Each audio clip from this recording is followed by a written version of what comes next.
In the 1970s, women earned 60 cents to every dollar earned by a man. In 2022, women earned 84 cents to every dollar earned by a man, which is better, but still not equitable. Unfortunately, in 2025, that number has actually declined to 83 cents. Join us today as we talk about equal pay, the E.R.A., and women's rights through the documentary Still Working 9 to 5. You're listening to Real Stories, Real Problems with Rachael and Roxanne.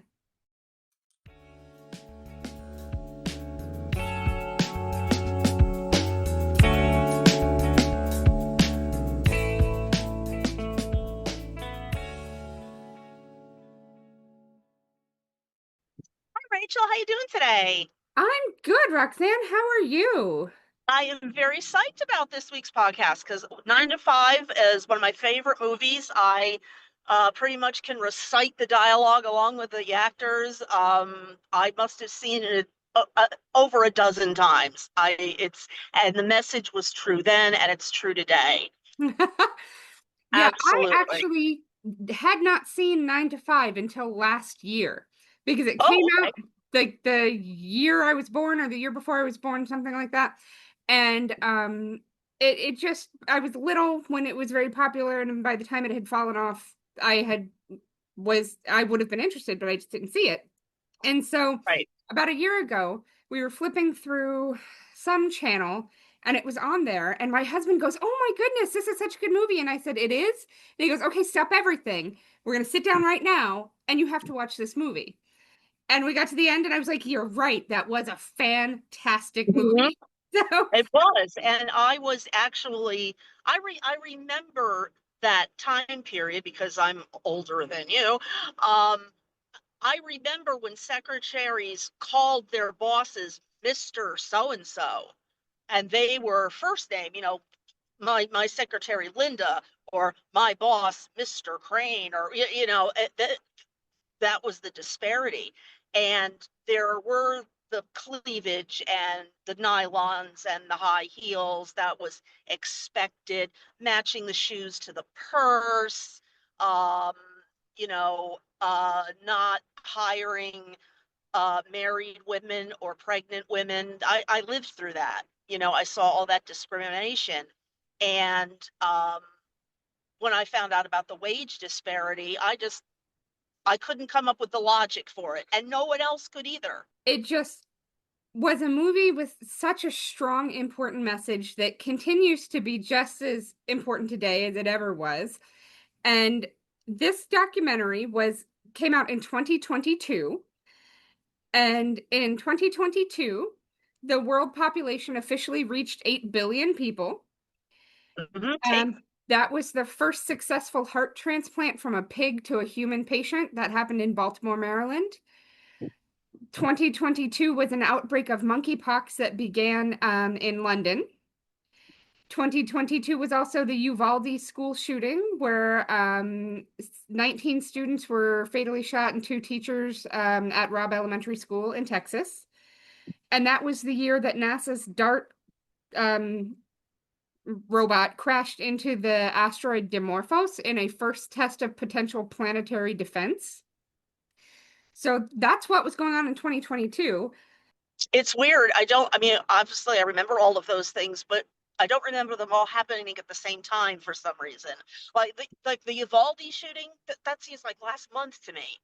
You know, Yeah. just wow. So 2022 obviously had some stuff going on.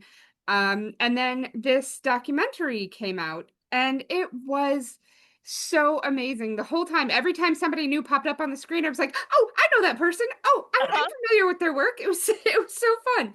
We got to see not just the original cast of the movie, Jane Fonda and Lily Tomlin and Dolly Parton. But we also got to see, some of the people who had other parts. Rita Moreno was in this one, Right, and right, Allison Janney, who was in the Broadway version of the show. right. That was super fun to get to see all of those people. And it was so cool how when the main actresses were talking about how they were all afraid of each other to begin to begin with. They were, and after like 2 days of filming, they became BFFs. But they were just so intimidated by the body of work that they all had. And I love that Dolly Parton had the condition was, I'll do it, but I want to write the theme song and I want to sing it. And Yep. what a song it was. Well, I thought it was just fascinating because Jane Fonda in this documentary talked about she had the idea for a movie and she went to a production company and she was like, hey, I have this idea for this movie. And it was just a functional idea. There was no script, there was no anything. And they said, well, would you want to do something with Lily Tomlin? She's very big right now. She's on Broadway. You want to go see her? And she said, yeah, let me go see her and talk to Lily Tomlin. And then she got in the car and turned on the radio and it was Dolly Parton. And she was like, that's my other person. And Hmm. so they cast this based on Jane Fonda's vibes. And then they wrote a script. And that is fantastic. Like, if you can create stuff like this that way, I don't know why they make a movie anywhere else. Like, Oh, yeah, it was such a leap of faith for pretty much everybody involved. There's always a risk when you take a serious subject and you make a comedy about it. And I believe it was one of the producers that was saying, we can't make this a drama. It we don't want it to be a downer like the Deer Hunter. We've got these fabulous actresses, and we have to do something with them. But this is a serious issue, not just the wage discrimination, but the sexual harassment, the cheating on the wives, and just the whole office atmosphere. It just how do you joke about something like that? It's almost as bizarre as the concept of Hogan's Heroes, where you have a comedy based on a Nazi prison camp. yeah. You know, that's what I thought of when I was thinking that. I was like, oh, with the funny Nazis? I mean,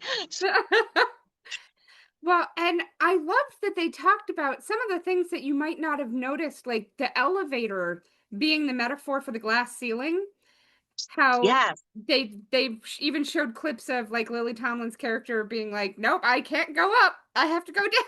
Like, right. Like, no, I'm going down. Thank you. And that look, that yeah. that look, she stares right in Dabney Coleman's eye, just right in there. You know. Yeah. And when they talked to Lily Tomlin, I think I don't know what was going on in her head when this was happening, but she clearly was not like she didn't feel like this was going to be successful as she was in this beginning process and she had, agreed to do it and then backed out and her wife was like, "You go back and you Hmm. sign back up for that movie because do not let Gilda Radner take this part. You will regret it." Absolutely. And then And I she can't I can't see Gilda Radner in that part. Yeah, it would have been a very different movie. Gilda Radner is so funny and so smart, but very, very different.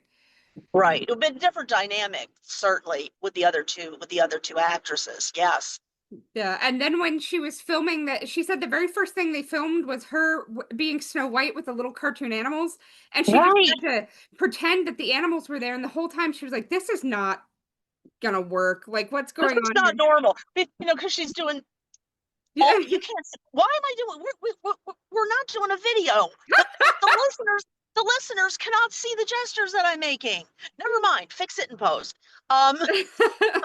But yeah, she was basically doing like a Who Framed Roger Rabbit kind of, dancing with drawings that weren't there yet, you know. Yeah. So I felt kind of ridiculous too. And then when they were talking to Dolly Parton, I thought it was so funny because she really leaned hard on I was excited but nervous because Jane is very vocal about her politics and I am not political at all. I don't touch Right, it.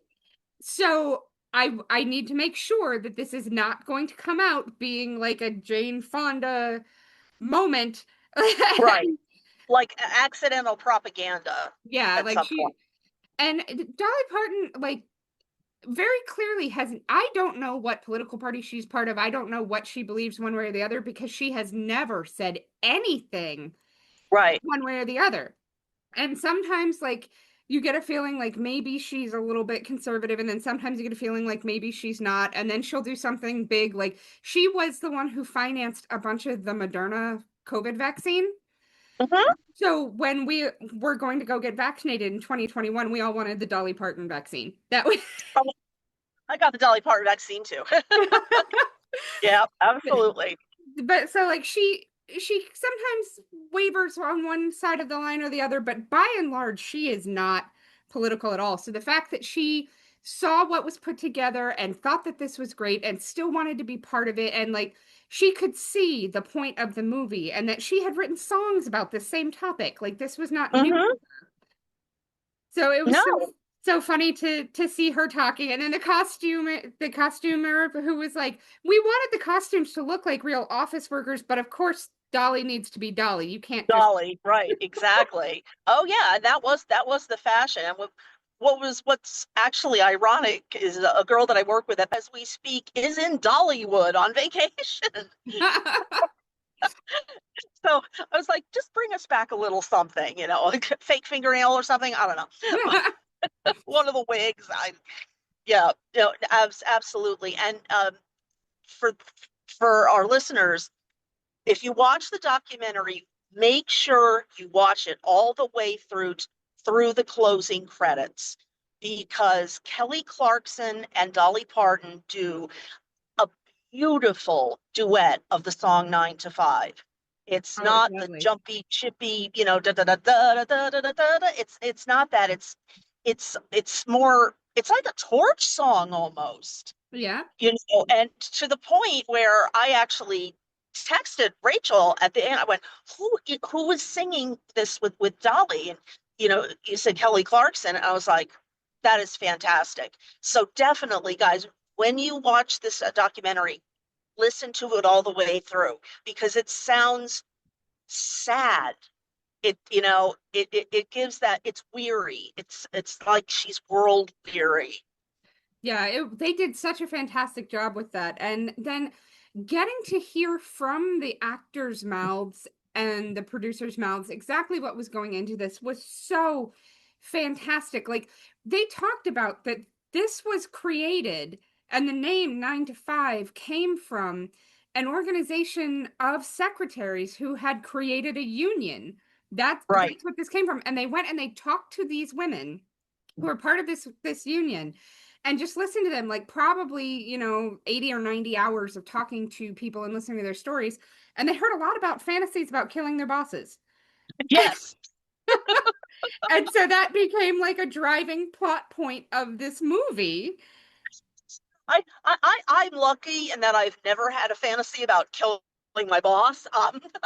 You know, I've had fantasies about uh giving them a dressing down without getting fired. No, no, I mean to talk back to them, Yeah. to actually say, no, I'm not doing that. What are you, high?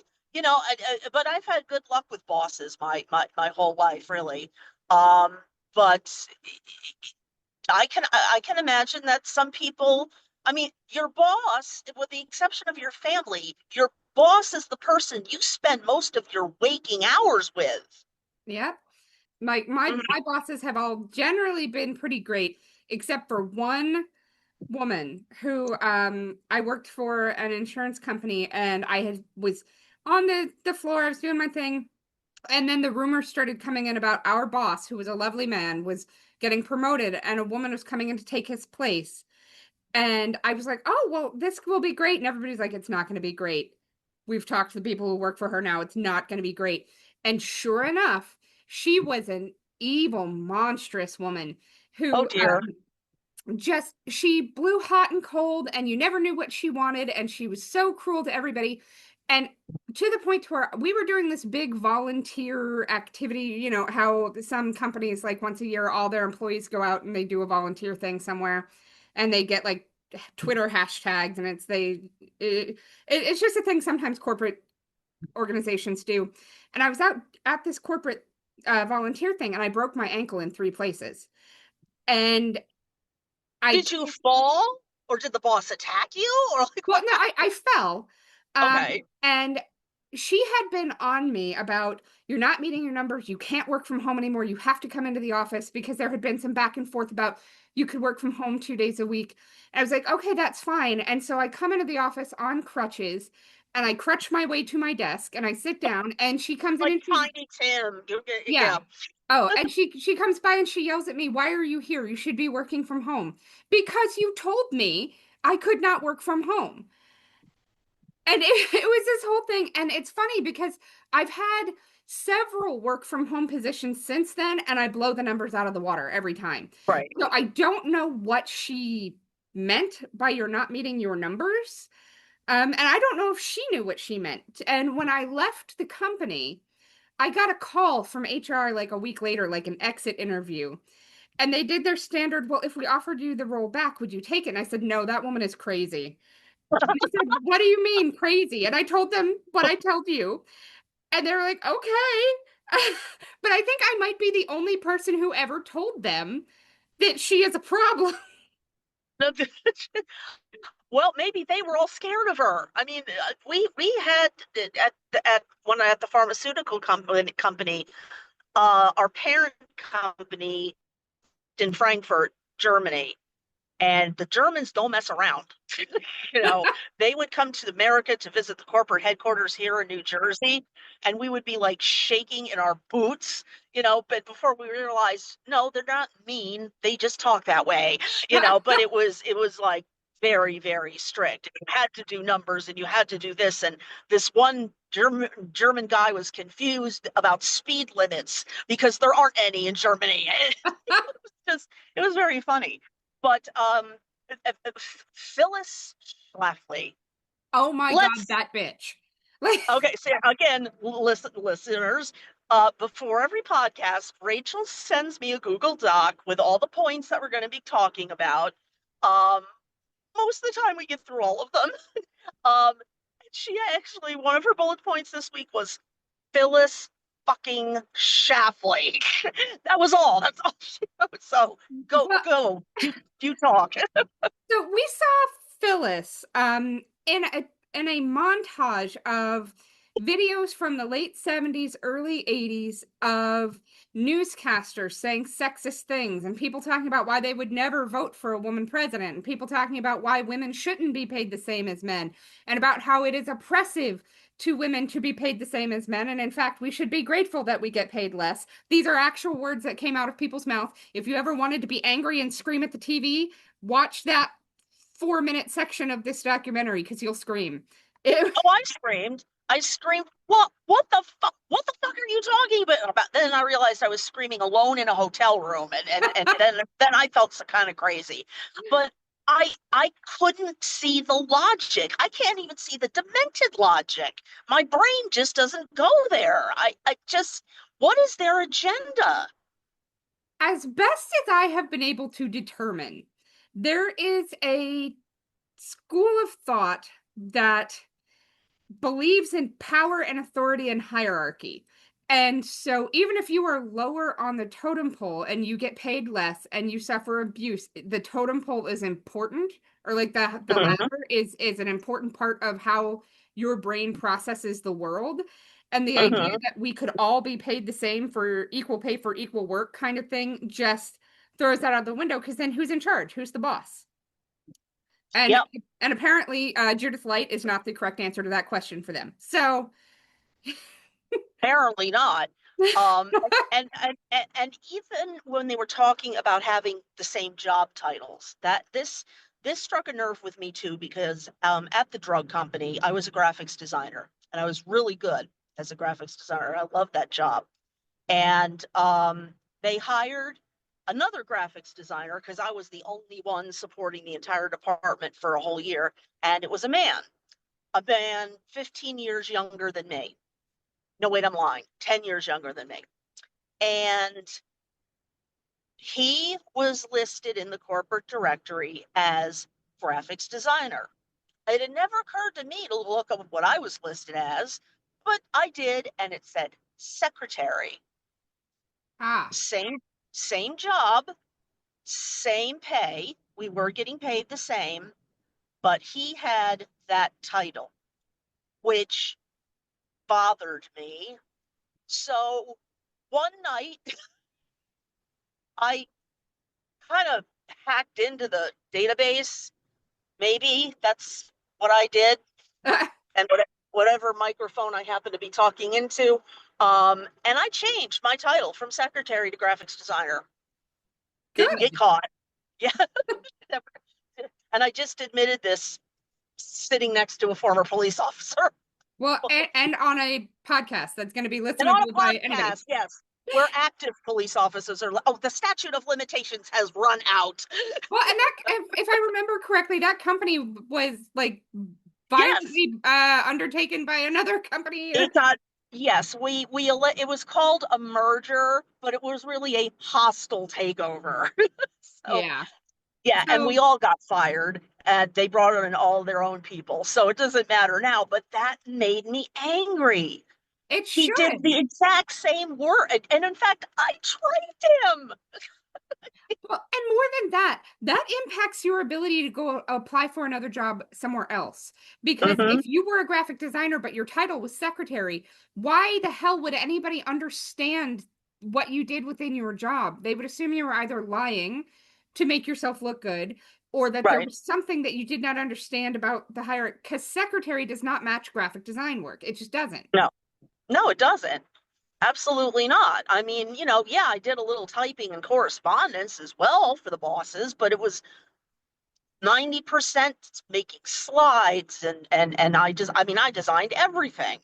And it, and but wasn't it in 9 to 5, wasn't there Lily Tomlin trained somebody that then got promoted over her? Am I remembering that right? Yes, there was a point where she had trained someone who got promoted over her, but the details of the movie, like the work, I just remember the boss coming on to Dolly Parton and being so rude to all of the other employees, and like that kind of oppressive approach where Lily Tomlin's character created this filing system and took it to him, and then he turned around and took credit for it to his bosses. Like that's Right. that's the kind of stuff I remember. I don't remember specifically who We're got going to promoted. be color coding the charts from now on, you Yeah. know. And he says it right there in front of Lily Tomlin, whose idea it was, right? And she's speaking through gritted teeth,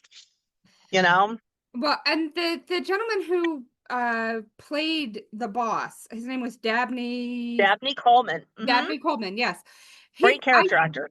I wrote down a quote from him in this documentary because he was just so wonderful and like deferential to these women. And he said, you know what? Nobody in their right mind tells Lily Tomlin how to be funny. And if she isn't funny, in 5 minutes it will be. So like he understood that she had a understanding and an like concept of comedy that even if you didn't catch it right away, that didn't mean you were wrong. That didn't mean she was wrong. That meant you were wrong. Because Uh-huh. she is funny. She knows funny. That's what she does. Right, that's her thing. And there was this other scene that resonated with me very, very much. And I think especially during the recession at the time, Dolly Parton is in Dabney Coleman's office, and and he always would accidentally knock over, his pencil can or something. So she would bend over to pick it up, and he would look down her blouse or look at her bumper skirt or something like that. And she was totally onto it.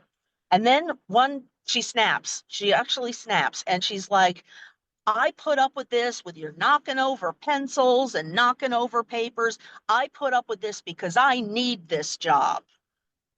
Wow. I mean, I know it was supposed to be a funny scene, but I know personally several women who have had that happen. And then she followed it up with, and I have a gun and I will use Right. it. And so you Yes, she better. goes, I've got it.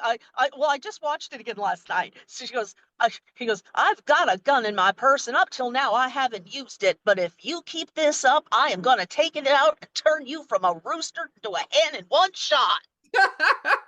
It was beautiful, man. And that's the sort of thing that I think most people fantasize about. Say just getting to say something like that. I mean, I had a former boss. She was only at the drug company.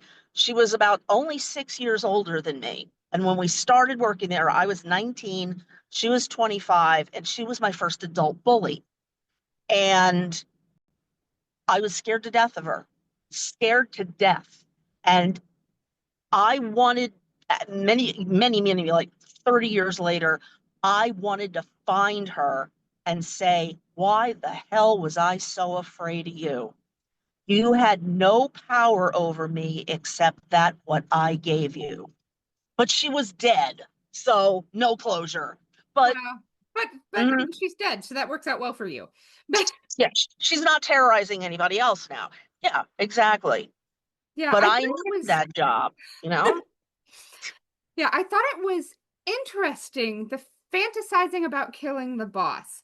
And when I saw like they had such fantastic funny bits about the accidental poisoning and the Oh, shooting and then you know they had all these comic bits, but when I stop and I think about it, I think for most women, they don't fantasize about killing somebody unless they feel like there is no other way out.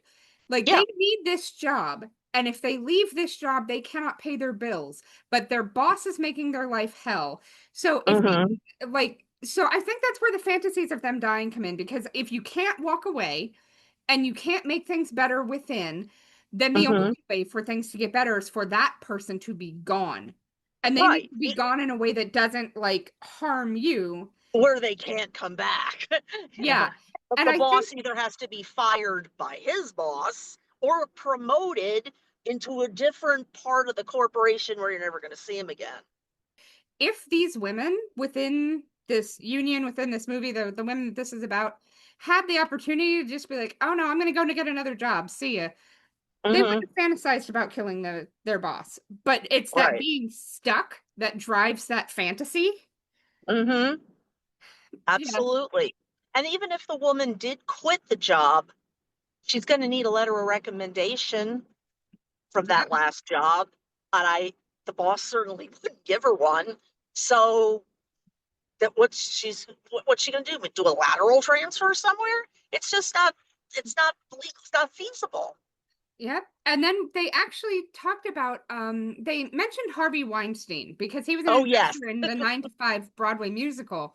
But one of the things that I remember from the Me Too movement was that Harvey Weinstein destroyed several women's careers because they would not sleep with him. Like Right. Mira Sorvino was in a movie that he directed, Mighty Aphrodite. It won an Oscar. Like she won an Oscar for it. But because she Hmm. wouldn't sleep with him, he told everybody in the industry that she was awful and they shouldn't hire her. So she basically didn't work again Yeah. She got until after. blacklisted. Yeah. So that kind of thing is very real in all of these jobs. And Dolly Parton's character, Dora Lee, would have been in a Mhm. similar deal where she could not tell her boss, hey, stop looking at my boobs. She just had Right. to take it. Um, so yeah, it was one of those things, kind of seeing how it all kind of connects to real life and all of that. And then seeing they talked about the gig work economy and the pandemic and how that was impacting women's place in the workforce, like as a modern day kind of version of that, because you really can't unionize. You're a contract employee, so you don't get any benefits, and how that impacts Right. women in the workforce today. That's right.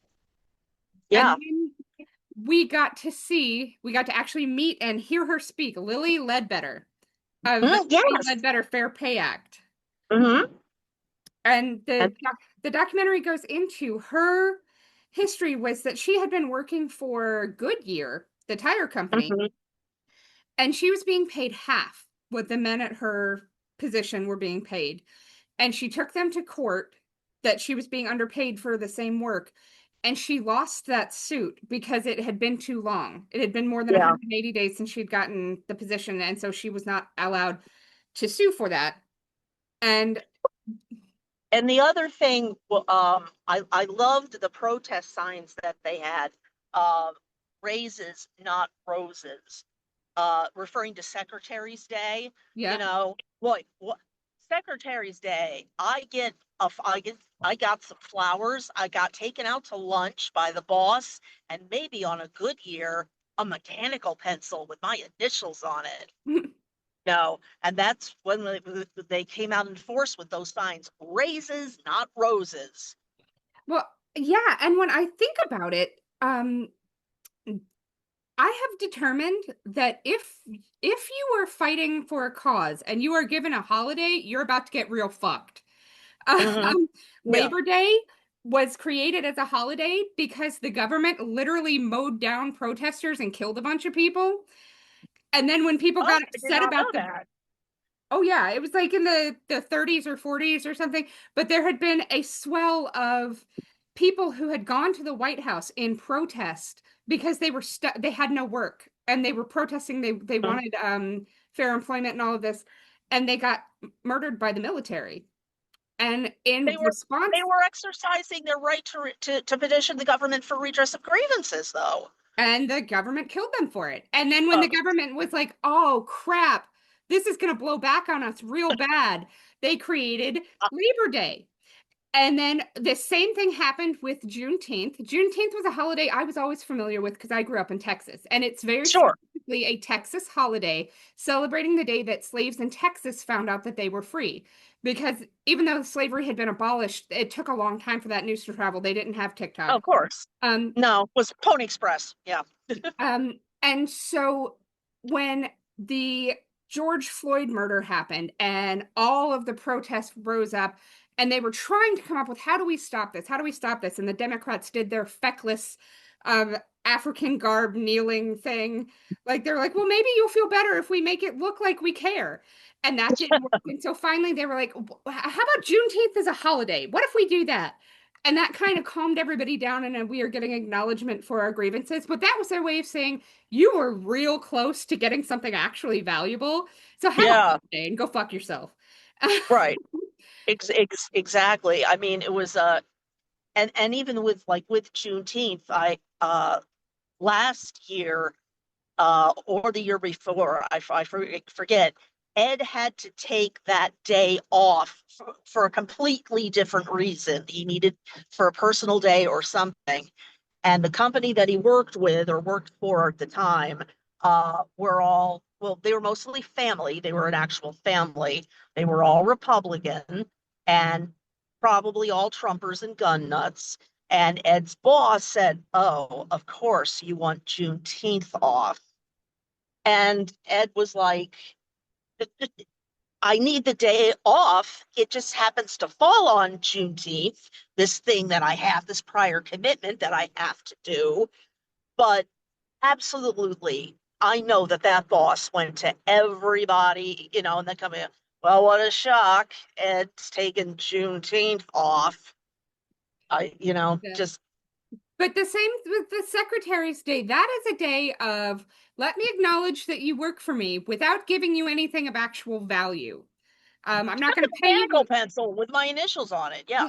I'm not going to pay you what you're worth. I'm not going to give you proper benefits. I'm still going to make your life hell at the office, but for one day, you get steak lunch with me and maybe some flowers. Like that'll be nice. Right.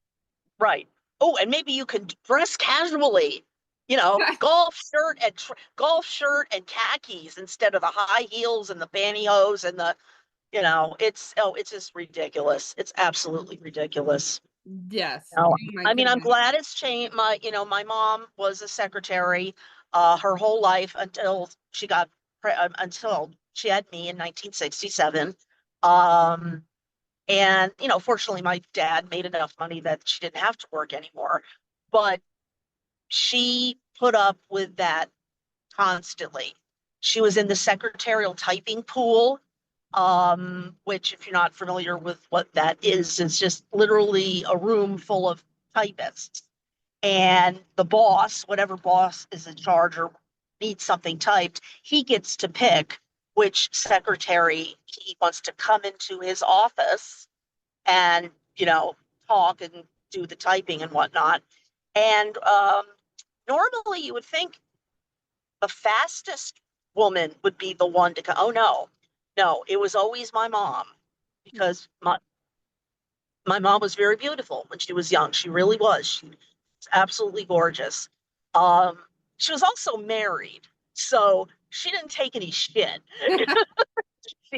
She didn't. The first time a hand accidentally brushed a breast, I'm surprised that that guy didn't pull back a bloody stump. Yeah, exactly. Yeah. Wow. Yeah. So So I'm glad that we had this one. This was a great episode. Um, yeah, this absolutely was. It was so fun to catch up and then to see how much further we still have to go. And that it was just recently, like it was just in the last couple of years that the E.R.A finally got approval, like the mhm. 38 states that ratified it, but it came 40 years too late. It Yeah, came 40 years after the deadline, so now they're trying to determine whether or not it's going to be law. And with the current government we have, it will not no, be. of course Um, not. No, no. I don't think we'll see that for a long time. I'm stunned that West Virginia actually ratified it. That was a surprise to me. Honestly, West Virginia is more leftist than you think. Now, my Uh, phone only has 15% left, so we're going to need Okay, to wrap it up soon that's here. fine. We just need to record our outro. Let me All go right. back and open my document. Thanks for listening to Real Stories, Real Problems with your hosts, Rachel and Roxanne. We hope you enjoyed our deep dive into women's rights and the E.R.A. and the documentary Still Working 9 to 5. Join us again next week for a glimpse into another financial problem and a documentary all about it. If you enjoyed our show today, please remember to like, subscribe, and leave us a review on your podcast app. Thanks for listening. See you next week. Bye for now.